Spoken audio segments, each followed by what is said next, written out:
दोस्तों, आज दुनिया भर में हर जगह कागज इस्तेमाल होता है और कागज की इतनी मांग को देखते हुए आज दुनिया में न जाने कितनी बड़ी बड़ी कागज की फैक्ट्रियां हैं जो कागज को बनाने का काम करती हैं।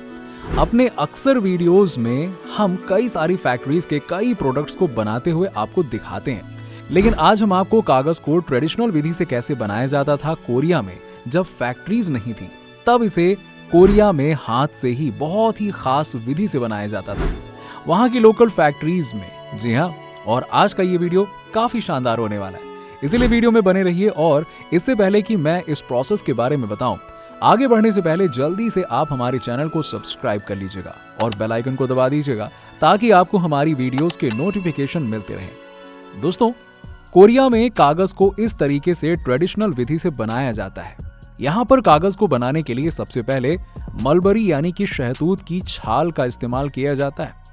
ऐसे शहतूत के बड़े बड़े पेड़ों से उसकी छाल को निकालकर यहाँ पर लाया जाता है, जहाँ पर शहतूत की छाल को कलेक्ट करके सबसे पहले उसे इस तरह के पानी से भरे हुए इस टैंक में गर्म पानी में उबाला जाता है।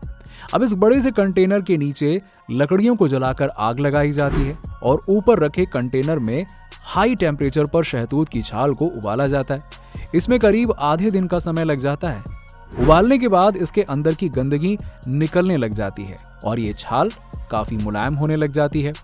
अब इसे इस कंटेनर जैसे दिखने वाले टैंक से एक औजार की मदद से बाहर इस तरह से निकाल लिया जाता है और इन्हें बाहर निकालकर एक जाली नुमा छन्ने पर रख दिया जाता है ताकि इसमें से पानी निचुड़कर बाहर हो जाए। देखिए कितना गंदा पानी इस टैंक में इसको निकालने के बाद बचा हुआ है। छाल की सारी गंदगी बाहर हो चुकी है और अब उबली हुई इन शहतूत की छाल को फ्रेश वाटर में पानी की धार से धोया जाता है और इस कंटेनर में भी पानी भरा होता है जिसमें ये रखी जाती है।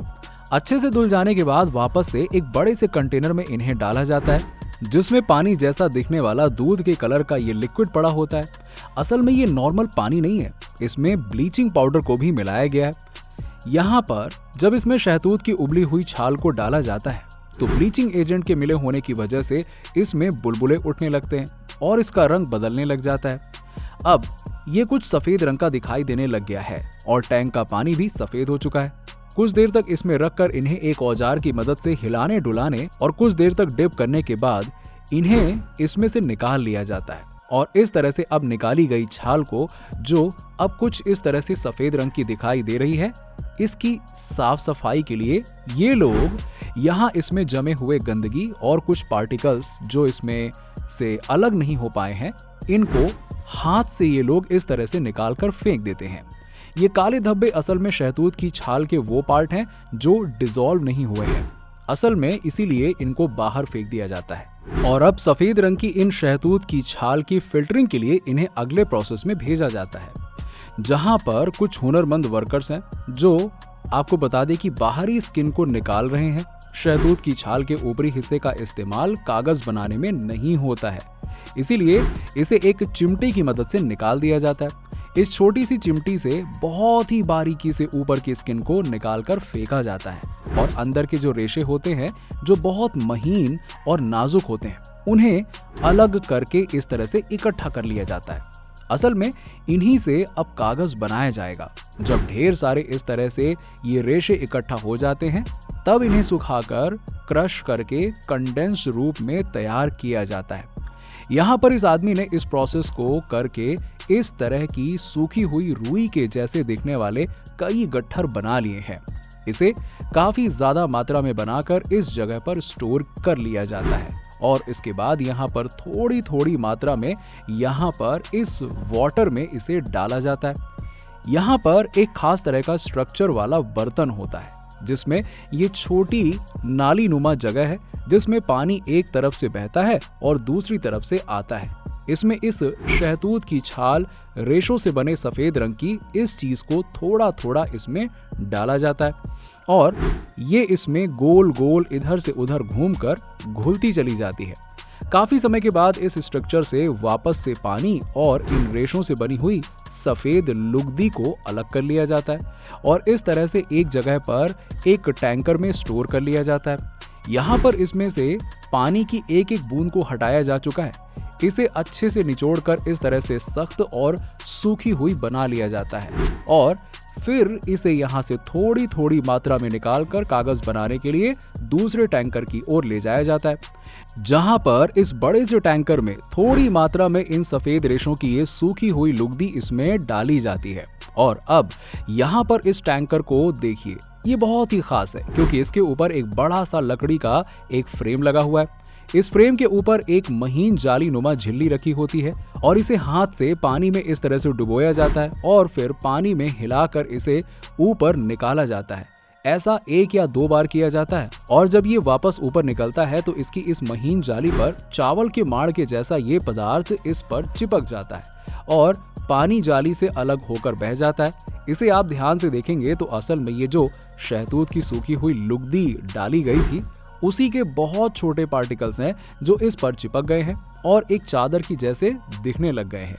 जी हाँ, इन्हें इस फ्रेम से उठाकर इस तरह से अलग अलग जगह पर एक एक के ऊपर रखकर स्टोर कर लिया जाता है।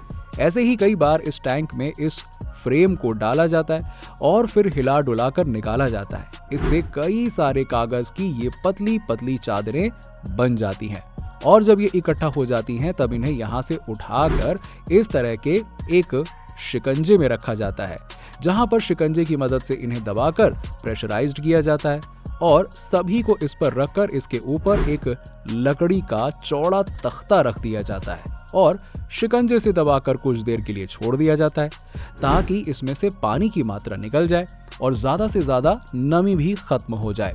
करीब 3 से 4 घंटे बाद इन्हें यहाँ से निकाल लिया जाता है और ये बिल्कुल सफेद कागज की शीट के जैसी दिख रही है, लेकिन अभी भी इसमें कुछ मात्रा में नमी मौजूद है।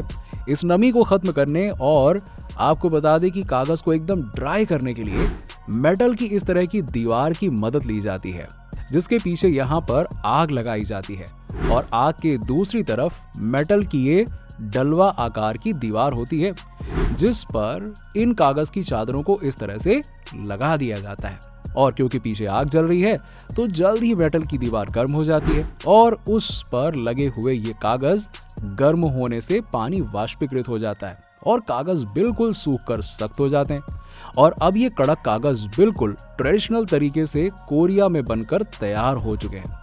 कागज को बनाने की आपने कोरिया की ट्रेडिशनल विधि तो देख ली, पर वास्तव में कागज को लेकर के आज काफी ज्यादा तर्क वितर्क और विचारों में मतभेद देखने को मिल रहा है।